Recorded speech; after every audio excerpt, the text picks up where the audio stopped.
Pernah nggak sih kamu merasa capek banget? Capek karena terlalu mikirin omongan orang, capek karena harus selalu terlihat sempurna, atau capek karena semua hal di hidup ini kayaknya penting banget dan butuh perhatianmu. Kalau iya, siap-siap.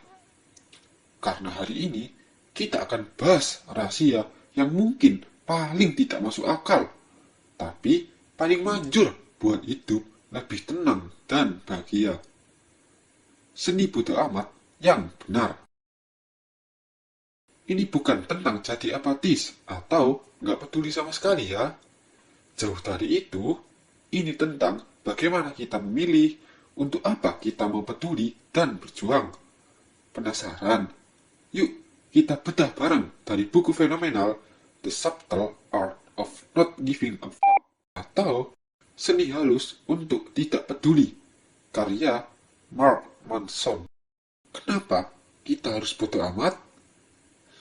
Mungkin judul bukunya sedikit nyeleneh, tapi pesannya dalam banget. Di dunia yang serba riuh ini, kita sering dipaksa peduli sama semua hal. Dari pencapaian orang lain di medsos, opini netizen, sampai ekspektasi keluarga yang bikin pusing.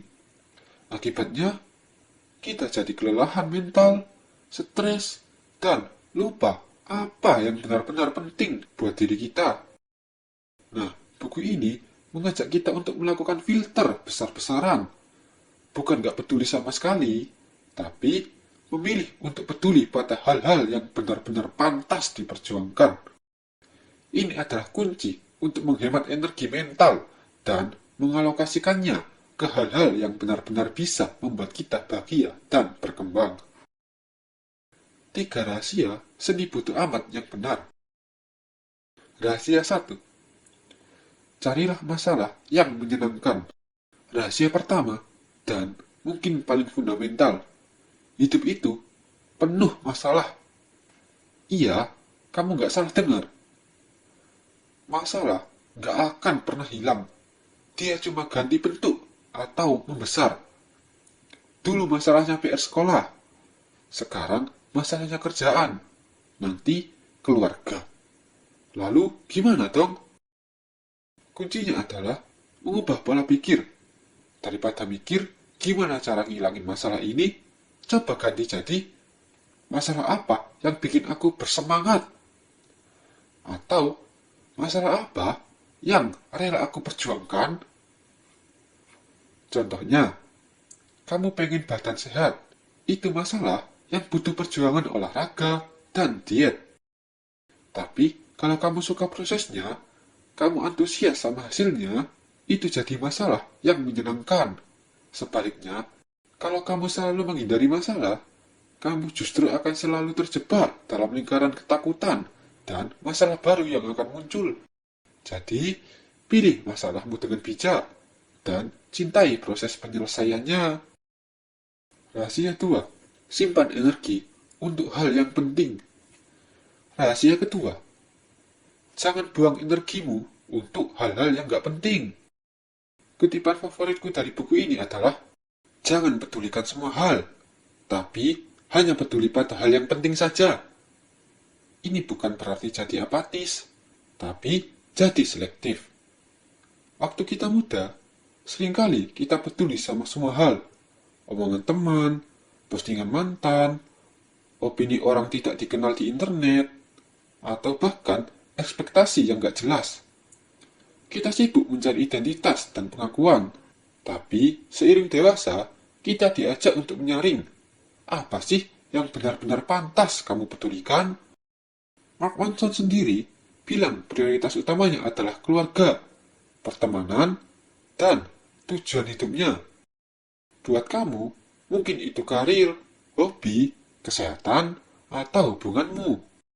Jadi, daripada peduli sama yang bikin kamu stres dan gak ada gunanya, simpan energimu untuk hal-hal yang benar-benar bikin kamu bertumbuh, bahagia, dan merasa punya makna. Ini adalah tanda kedewasaan sejati. Rahasia 3. Kebahagiaan itu sederhana. Terakhir, rahasia ketiga yang mungkin paling menampar kita di era media sosial ini. Kebahagiaan itu sederhana. Kita sering banget mengaitkan kebahagiaan dengan hal-hal besar, megah, dan di luar jangkauan. Liburan mewah, rumah impian, jabatan tinggi, atau saldo rekening miliaran. Tapi, coba deh renungkan. Apakah kebahagiaan sejati cuma ada di sana?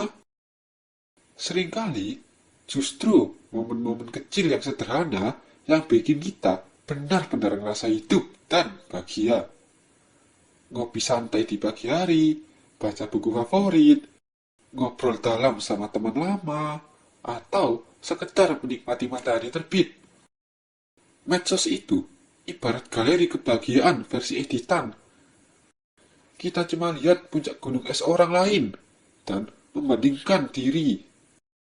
Padahal, Mark Manson ngingetin, kita punya ruang untuk mendefinisikan sendiri apa itu kebahagiaan dan kesuksesan.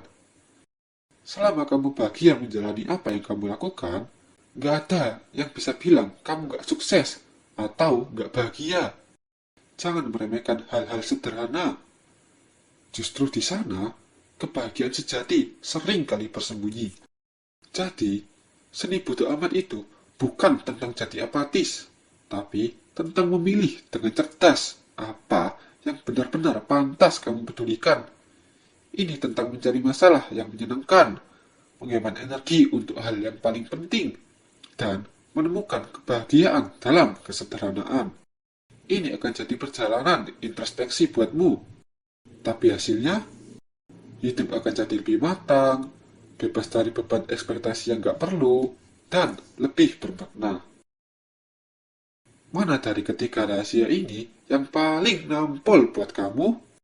Atau ada pengalamanmu sendiri tentang seni bodo amat yang ingin kamu bagikan? Tulis di kolom komentar di bawah ya. Jangan lupa like video ini kalau kamu merasa dapat pencerahan. Share ke teman-temanmu yang mungkin butuh inspirasi ini. Dan tentu saja subscribe channel ini untuk lebih banyak lagi insight menarik tentang pengembangan diri dan mindset yang powerful. Terima kasih sudah menonton dan sampai jumpa di video berikutnya. Tetap semangat dan berani bodo amat pada hal yang gak penting.